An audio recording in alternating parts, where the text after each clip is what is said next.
Maintenant, Président William Ruto. Positive attitude, innovation, vision is you. Here we are. So when I came 10 days ago to see you, I got two messages from you. First, that we need a positive agenda. And Africa has the potential to provide, as you told me, the solutions to this crisis, that it can inspire all of us. And secondly, you told me that the fight for a livable planet is a marathon, not a sprint. But at the same time, I can tell you that we have to run very fast now. So we should push this agenda here in Paris, including, and we have to push more than we can, because, as you will say, we will have an historic Africa Climate Action Summit in Nairobi in September. So the question is, Mr. President, what are your expectations from this summit in Paris? How we can go forward all together, so when we will come in Nairobi, we have less job to do. Thank you. I think I will join those who are standing. I don't know the criteria, but let me join. Thank you very much, and let me appreciate my brother Macron for putting this how dare you summit together. Our expectations of this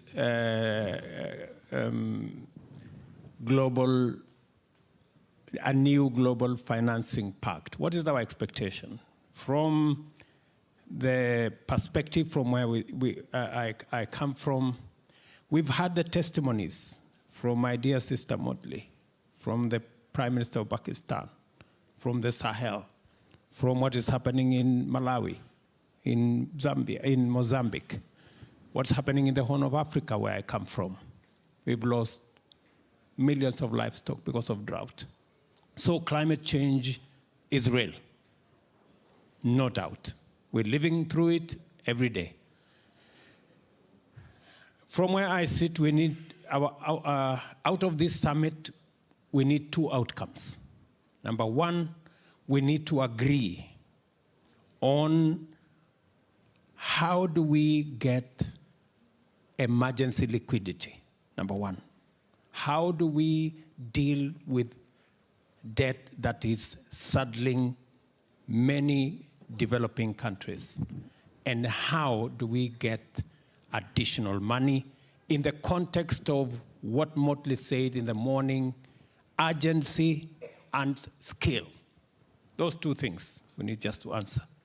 In my very respectful submission, I believe we should not leave this conference until we agree on what we are going to do to get many countries in the global south to at least be in a position to have a conversation by sorting out their immediate issues. And the immediate issues is there is no space for debt anymore. We need to deal with it. We need emergency liquidity in the context of where we are today, coming from the pandemic, getting into the war in Europe and getting into the climate change situation, the many crises we have to sort out. What do we need to do urgently? The proposal I make is we need to reform the multilateral development financing institutions. The international financial architecture is not sitting pretty. UN Secretary General said on this podium this morning that there are countries that are paying 8 times in interest what the rest are paying. He was actually referring to those of us in Africa and largely in the global south. We're paying 8 times. And that is why our being in debt is not by default. We were set up by the system to be in debt. If you are paying 8 times, the chances of you being saddled with debt are 8 times higher than the next person. So how do we get out of this? Our suggestion is that before we leave here, let us agree, let us have a consensus on a win-win. The multilateral development banks have shareholders. Those shareholders cannot allow them to make certain decisions. So it's okay. So how do we keep the shareholders happy? Let us tell them, we will pay our debts. Give us 10 years or 15 years grace period and make the debt a 50-year loan. And we stop paying, we start with not paying the money we are supposed to pay next year. And they give us 10 years. What will happen is immediately the resources that we were supposed to pay for debt servicing become available to us to sort out the immediate issues. I'll give you an example. In Kenya, we are paying $5 billion every year to service our debts. If we got an opportunity not to pay the $5 billion, and it is made available to us to provide water, to provide electricity, to do development, we would have money at scale. And if it was done for 10 years, and we are given 20 years grace period, we would be sorted. And everybody will be happy. We will still pay our debt. It has just been postponed. So the shareholders have no problem. And we have immediate money to deal with our situation, so we are also not doing badly. So we can have a win-win. Hopefully, before we leave here, we have that agreement. I don't think it is unfair for us to ask. And I think it is a win-win. That's number one. Then we will go into the journey of reforming the multilateral development banks. We will even transform them. And I agree with Motley, it is possible for us to raise $500 billion to be able to plug into the gap that our restructuring of 10, 20 years or 50 years creates. So we can do that. It's so simple. Number two, our next expectation, so that we can have a better conversation in Nairobi, is to agree on climate financing. I know to a great extent what I have suggested as number one will go to a good extent in climate financing. But if we have to deal with the climate financing in the context of what we agreed in 2015, in the consensus we built out of the Paris Agreement, this Paris Agreement, where we get emissions down by 45% by 2030 and net zero by 2050. If we were to go there, IEA, which Kenya just became a member, tells us that we need $9.2 trillion every year for us to get to net zero by 2050. We have a gap of $3.5 trillion. How do we raise $3.5 trillion to be able to close that gap? And I'm very sympathetic to what you said. Let us have a global financing mechanism. Loss and damage will not do it. I'm sorry. It will not do it, because loss and damage is hostage to national interest. No nation is going to give money from its people to sort out a global problem. Because in a contest between national interest and global good, national interest wins in the morning. That's it. So what we did, and that is why we are not making progress ever since Paris in 2015, is because we had a global consensus on a global problem called climate change, but we tried to go and sort it out. We tried to sort it out using national institutions that are hostage to national interest, or we tried to use shareholder institutions that have shareholders who will make the decision finally. So we must get a new financial architecture around climate financing.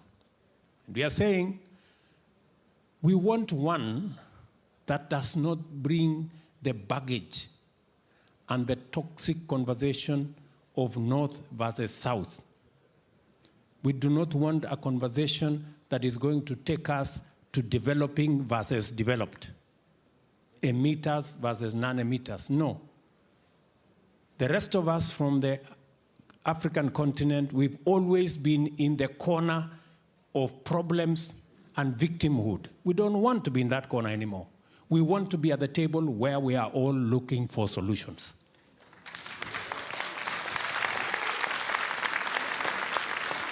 That is why we are in this conference. We have not come here to complain to anybody. We've come here because we want to look for a solution. We want to come up with a win-win. How are we going to arrive at a win-win? We already have suggestions on the table. IMF has proposed what they call carbon flow tax. The only challenge they have is that they have said it must be ratified by every country. I have a problem with that. We can have a carbon tax that is agreed as a treaty, and there is a way we can agree on it. The European Parliament have agreed on the financial transaction tax. We do not want to be the business of the Europeans. We want a global financial transaction tax where even us from the African continent, we pay. We want to pay. We do not want others to pay for us. So that once we raise the money globally, once everybody pays, if it is 1%, let all of us pay 1%. So that we can sit at a table, so that there are no shareholders. When IMF and World Bank were created in Bretton Woods in 1945, Kenya did not exist. It was only 44 countries then. Today, we have 190 countries. We want to contribute so that we can sit on the table and make the decisions so that we are not paying 8% more than others.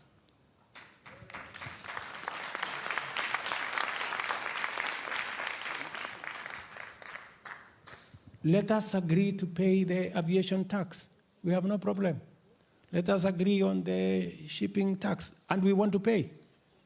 We don't want anybody to pay for us. We want to pay our percentage. It is only when we raise global finances that have no national interest for any particular country or shareholder interest of any person. That is how we are going to sort out this global challenge. Many people ask, so who is going to collect this money? So how is this going to happen? And let me dare say the following. After the Second World War, 44 countries, 740, I think 44 delegates sat in a small city called Bretton Woods.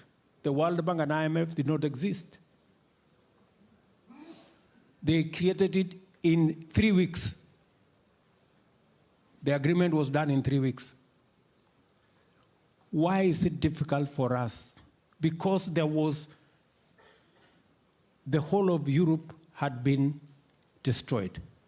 And so it was urgent and it was important for a decision to be made.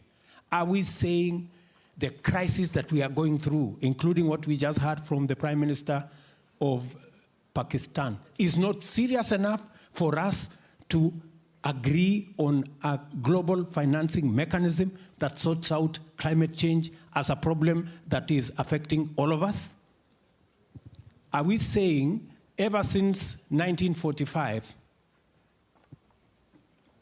we have become stupid? Is that what we are saying? Or we have become less human, that we have no more feelings about what's going on? And many people are saying maybe we should do this incrementally. Maybe we should. Let me finally put this in context. The Bretton Woods institutions were agreed in 3 weeks. The UN that we today celebrate was a conversation by 50 countries in 2 months, because it was necessary, because there were leaders that wanted and had the capacity to make decisions. Are we saying that we are incapable of making the decisions that are required of us as leaders in the context of where we are today? I dare say between Paris and Nairobi, we have more than 3 weeks that were necessary to form the World Bank and IMF. We have more than 2 months that were necessary to agree on the UN Charter. We have actually 3 months. So my expectation is that we will agree in Paris and we will conclude in Nairobi.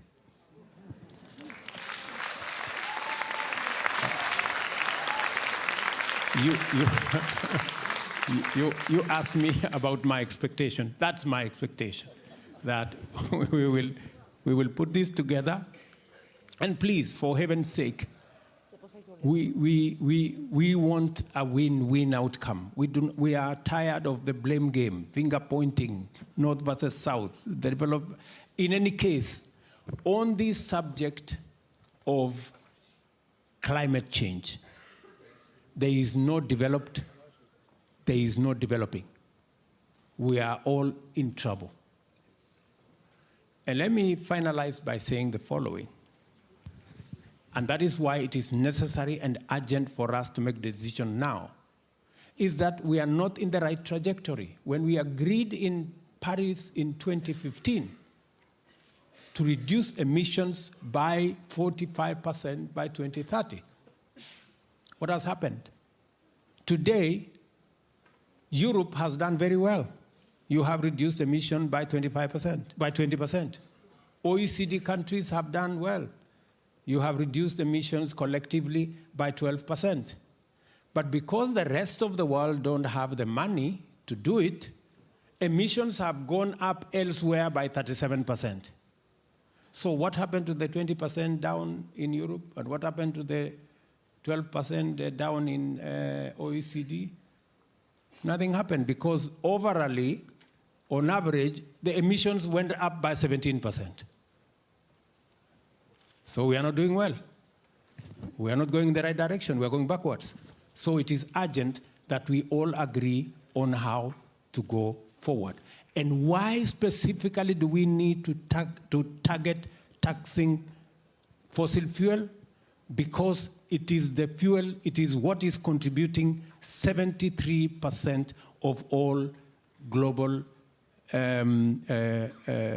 gas emissions that are causing trouble in our globe. That's why we must go there. And that is the difficult conversation we must have, and we must have it in this Paris meeting and summit. Thank you very much.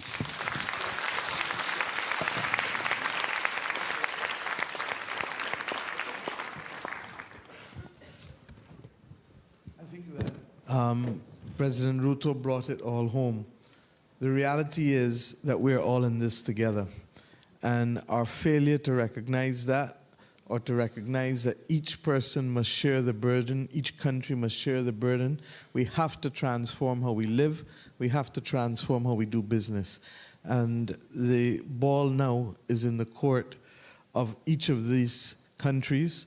The political will has to be there to instruct our directors wherever they're found in the multilateral institutions, and we need to talk truth to our populations. This world is in trouble, and unless we rise to the occasion, we will sink together. Thank you. Merci. Merci beaucoup. The political will is here. We are sure, and also the positive attitude, because we have a lot of things to do, and we have to be positive also. This is, the stress is a lot. We see that the younger generation, they worried about their future, about the globe. So absolutely, you have right, President Ruto. The challenges are global, but also the solutions are global. So thanks very much. And I think that after tomorrow, when we're going to leave Paris, we have to leave Paris with a clear roadmap, and we have all of us to work to build coalition. Coalition if we want to change, and of course I hope that when we will come in Nairobi, we'll have less job, and, but we have many, I think that we have a lot of work for the 2 months, but also for Marrakesh, as you said, President. We have Delhi, and we have COP28. You see, we need this leadership, and we need this energy of all of you. And we don't have to stop tomorrow, and we have to continue. Thank you very much. Thank you for your leadership, for your ideas. Thank you.